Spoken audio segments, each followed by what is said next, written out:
Welcome back to the Tomb of Terror, ladies and gentlemen. It's Tuesday, April 25th, 2023, in the year of our Lord. Drew, your food is right over here. So, Drew the dog is hungry.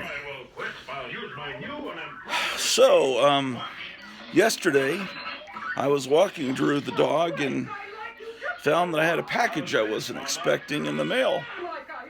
And it turned out to be a surprise gift package from Kevin at Gotham City Comics in Mesa, Arizona. So that was really cool. Let's take a look at that. I guess it's a birthday present and very appreciated.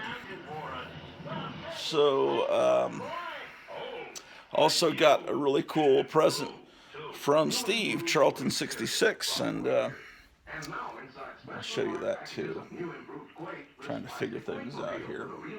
Okay, it's about 9:02, so that means I can kind of keep track with the clock because I have to be somewhere at 11:45. So I don't want to.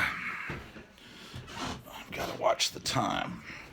And my phone is so clogged, the memory of my phone is so clogged up that I can't really record a show that's longer than an hour and 20 minutes. And so until I get a new phone, my wife says I could borrow her phone to record the Tomb of Terror. And then I could probably have 2-3 hour long broadcast. But right now, we're stuck with what we got. Okay, let's take a look. Oh, this is kind of cool. An Archie McPhee catalog. Archie McPhee is a joke gift company. I guess they're still around. This is probably 20-30 years old. You know, you can get fake ants and skulls. It's what? I guess they were still selling Mr. Machine. What year is this? This has to be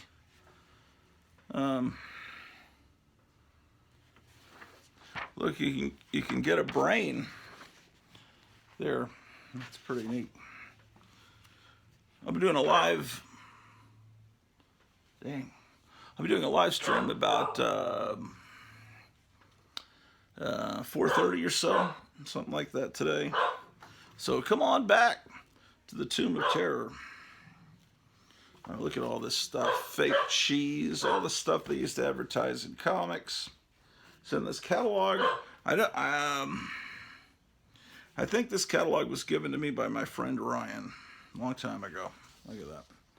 I just wish I could find a year on this thing. Has to be.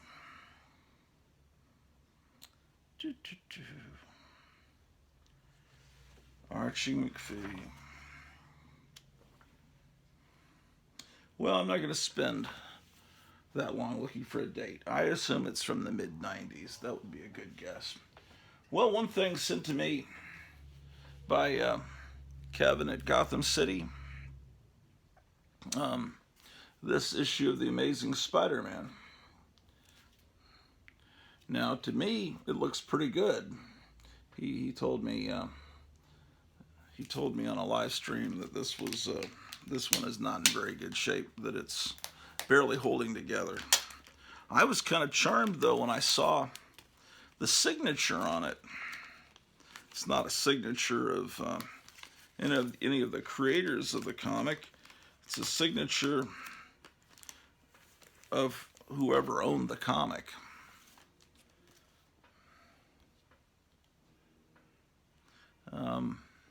And the signature here looks like a signature of someone important. This lighting's not too good. It reminds me a little bit of Bill Everett's signature. This guy is, his name is Reuben. And I guess maybe he signed all his comics so his brothers or dorm mates at college wouldn't take off with him.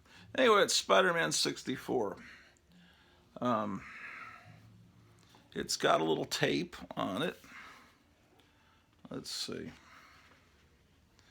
To me, this condition is completely acceptable. I don't feel like I have to clean my hands after handling it. It's not turning brown. Sometimes you pick up a comic and the original kid that owned it had such grubby, filthy hands that you still feel that hideousness. This is a perfectly good reading copy, and for me it's a perfectly good only copy because I don't have many early issues of Spider-Man.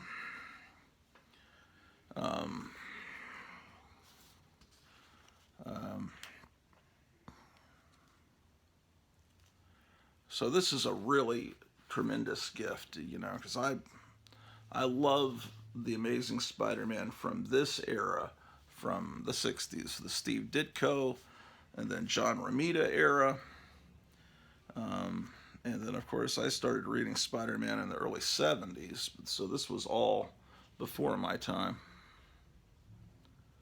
And this issue is September 1968, number 64.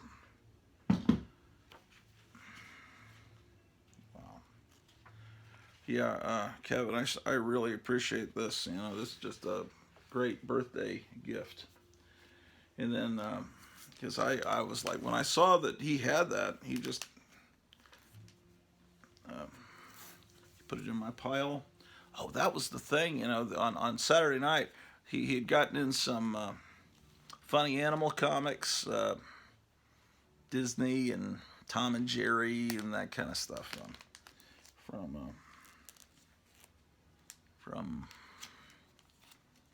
the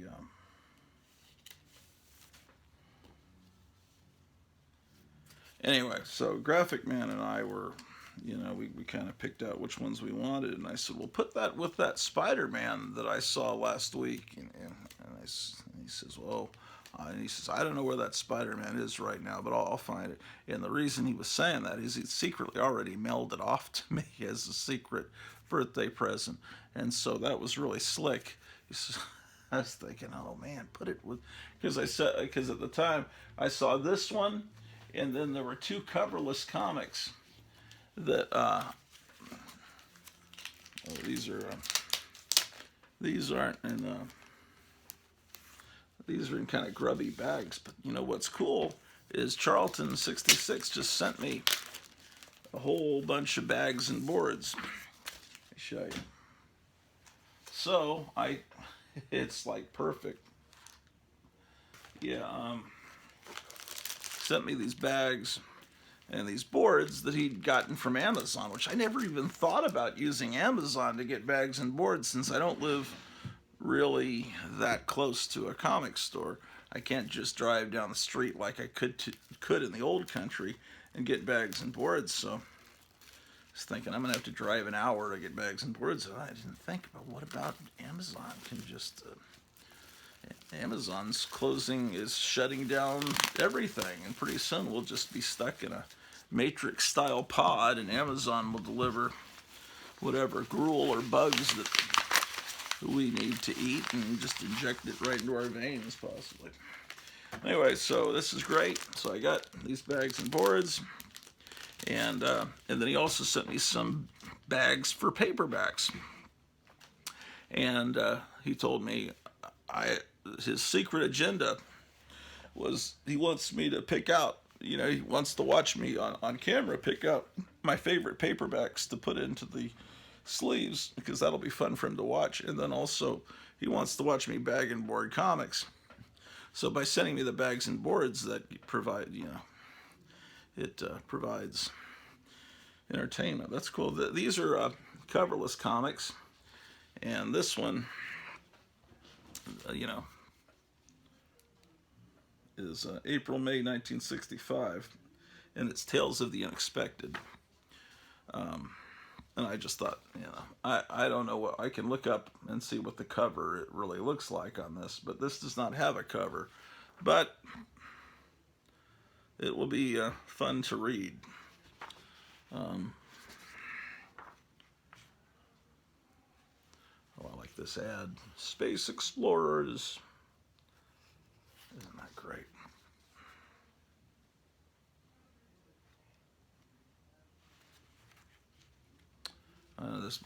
The black stuff looks like it's Staple Rest that's migrated from another comic book. But I think I have this issue here that they're advertising. Pretty sure I do. Dr. Fate and the Hour Man. Oh, see, this is right about the time I was born is when they were bringing in G.I. Joe. This is one of the original ads.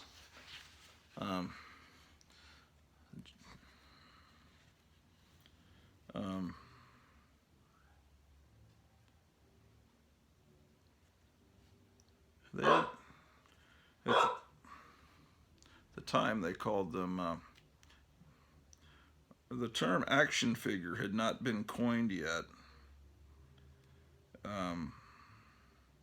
So they just refer to him as a soldier.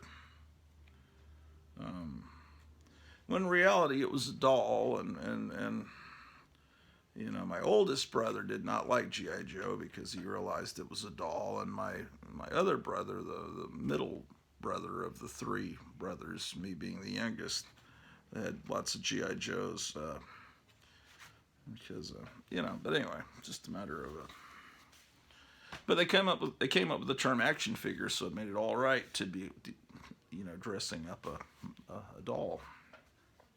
But in the 70s, when those Mego figures came out, they were all called Mego dolls. I mean, we didn't know any better, and we didn't think it was a sissy thing to be playing with Superman or Spider-Man dolls. At least that. And this is a Batman comic, Batman and Robin, also without a cover.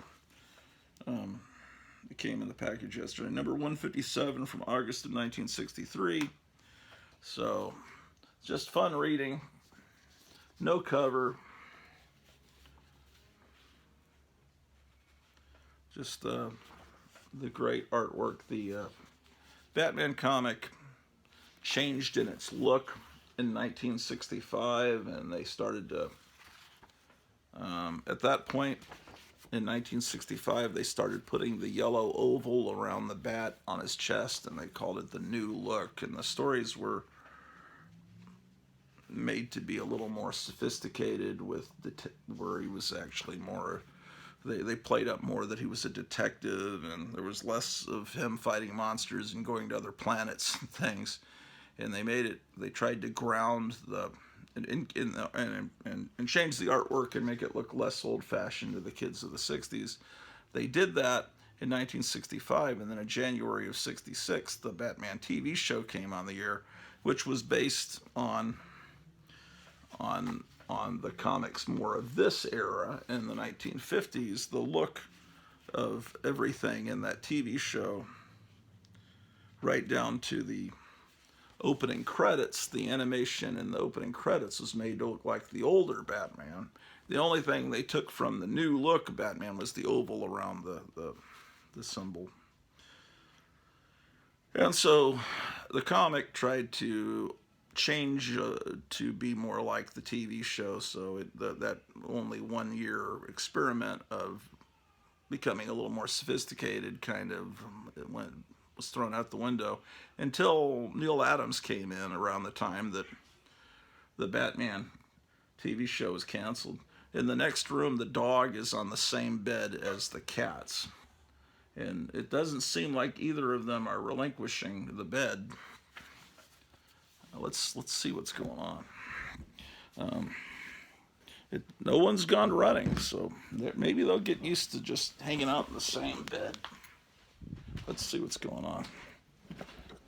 What is going on here, gentlemen and ladies? We've got both cats and Drew. The cats are not going anywhere, Drew. Why don't you leave the cats alone? Don't be a bully. Drew, these are your brothers. Drew is pouting. Drusilla is a girl, and then her two brothers are over here, and they're basking in the nice that was a camouflage blanket that my dad brought back from Vietnam. The cats like it. It's comfortable for them. They get a little bit of sun and they hang out and sleep in here. Drew, you need to share the bed with them. They are nice and they are your brothers. And they're not scared by your bark, Drew. It's Drew. Just accept it. They're not scared. You're not scaring them anymore. Ah, yes, indeed. Yes, indeed. So, I don't come in this room very often. Okay. Well, maybe we should film some episodes in that room sometime. Okay, so we had a gift of those 3 comics from Gotham City Comics. Obviously, the 2 coverless comics are not something you can really sell in a comic store. People aren't going to buy coverless comics. They're not going to pay much for them. The Spider-Man, this is a really wonderful gift. I mean, it does have tape. The cover's kind of not holding on too well, but it's still, to me, something wonderful.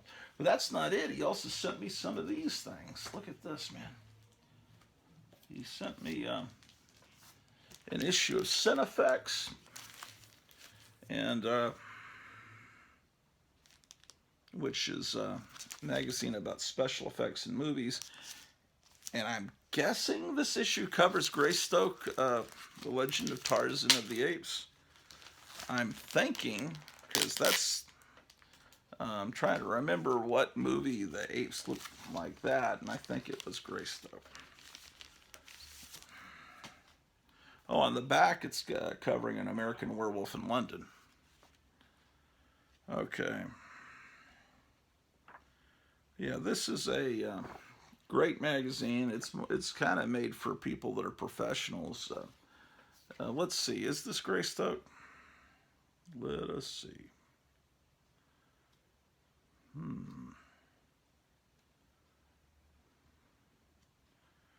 Well,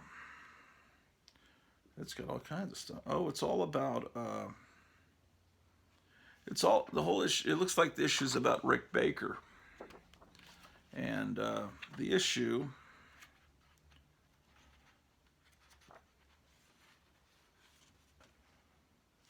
is from 1984.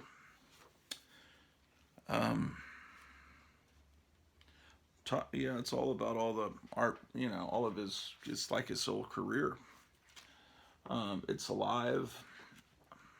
Talk to someone, a younger person. They don't know the word issue. I really like this issue of Cinefex. Younger people only know the word issue as meaning a problem. Like somebody's got issues. Trust me, ask a younger person. It's strange. Well, maybe I'm not gonna let me not disparage all younger people, but a lot of them don't know that word issue in the context of a magazine. How can they? The only magazines they've ever seen are the few that are still made that are at the checkout counter in supermarkets. Although, if you go in a Barnes and Noble, it looks like the old days. There really are still a lot of magazines published. It's just you don't see them anywhere except there. And because I don't like to go to the mall, and now I can't go to the mall. I've never really I liked going to the mall when I was in high school and college. Then I started to hate the mall. And now I'm in a place where I can't go to a mall without driving an hour. So I don't go to the mall.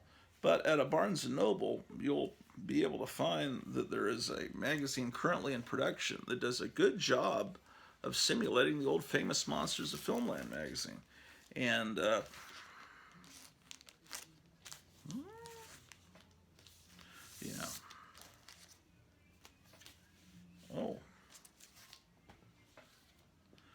Oh, he sent me an ad here. This.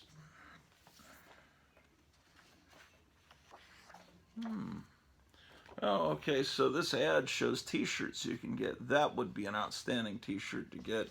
What else? Yeah, these are shirts from Monster Bash, and this is a film festival coming up in August of 2023. I guess at the Monster Bash convention. Um, that's in Ligonier, Pennsylvania. And I guess they're selling DVDs and Blu-rays, and this is a flyer for their convention coming up. He put these in the bag with this issue of Monster Bash, which is number 50, which I think they're up in the hundreds now. So this issue's from a while back. Spring of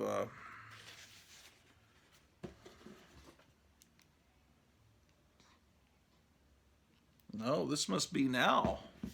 Wait, I thought Monster Bash is only up to issue 50. I thought it was up over 100. Anyway, this is spring of 2023, so this must be the current issue of Monster Bash. He sent me now oh, I think I know why.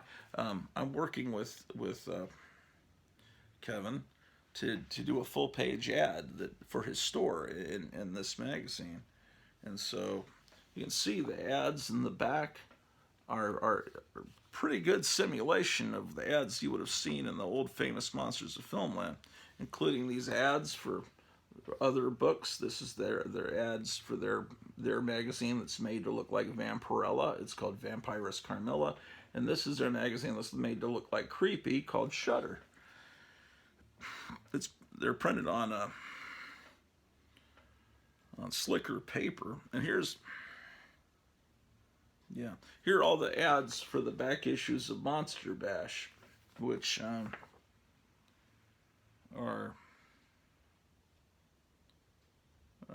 looks like you can get pretty much all the back issues except for issue 1 for almost cover price, because the magazine nowadays, see, this has cost $8.99, and honestly,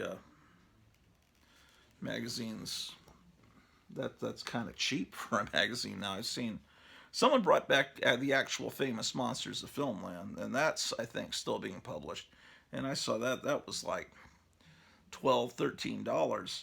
But the revival of famous Monsters of Filmland does not look as authentic as this one that's called Monster Bash. To me, this feels more like the real famous Monsters of Filmland than the new famous Monsters of Filmland. And it looks like, yeah, what they've done is they've tried really hard to make sure it's laid out just like Famous Monsters, with the subheadings and the same typeface.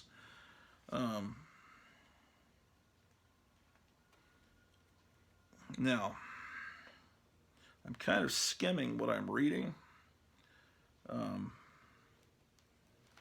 I have about Lisa Loring passing away.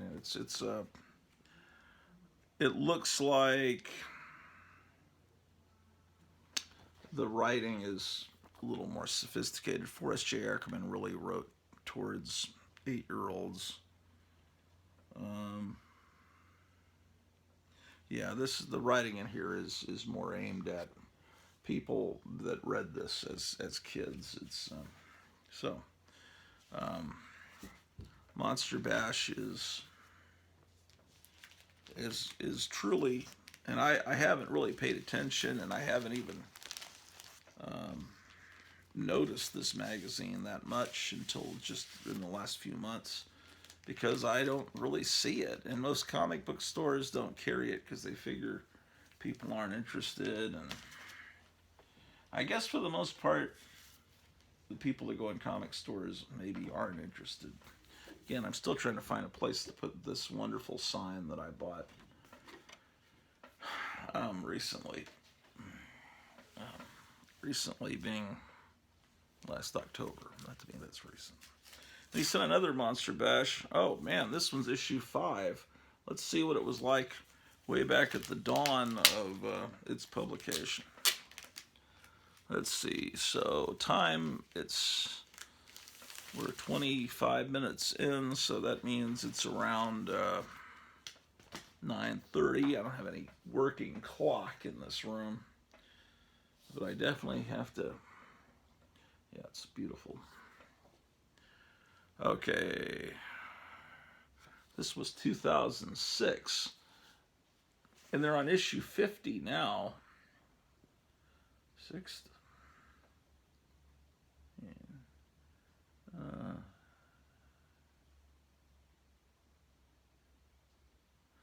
um, so this has been published for 17 years, and they're just now on issue 50. So you could do the math. This is, yeah, I don't know. They're also bringing back, not this same company, but someone's bringing back Castle of Frankenstein, which was one of my favorite monster magazines of the old days, and that's supposed to be coming out like in June. Okay, there goes Drew. Hey, Drew. Drew's leaving, and the cats are still on the bed, so the cats have realized that the dog's gonna bark at them, but the dog's never gonna really like rip them apart. They realize now that the dog is an empty threat. So this is a significant date here, April the 25th, 2023. The detente is reached. The cats are no longer afraid. Drew is a paper tiger. They realize that. Anyway, some interviews. I think the production designer that Monster Bash has now is doing a better job. This is pretty good in its early days, and I probably saw this at Barnes and Noble, Monster Bash, and I thought, well, it looks pretty good. But I just, I still don't have every issue of Famous Monsters, so this is an imitation. Maybe that was my reason why I didn't buy these when in 2006 when this was coming out. But now this magazine legitimately really does feel much closer to the real thing, and now I see that it is something that is wonderful. This is another flyer for their June 16th through 18th, 2023. Pennsylvania is not close. Let's see. What is the distance between here and Rural Retreat, Virginia, and Pennsylvania? It's a good. It's a good drive. So I'd love to go to the convention though, but yeah. So do you? You have a bag, and do you put the? There's a slick side, and there's a more matte, more unfinished, less slick matte side. So the argument that I've overheard in comic stores is which side do you put facing the book? To me, I always thought the slick side, and then that provides better opportunity for you to write on the back. Oh, good. Okay.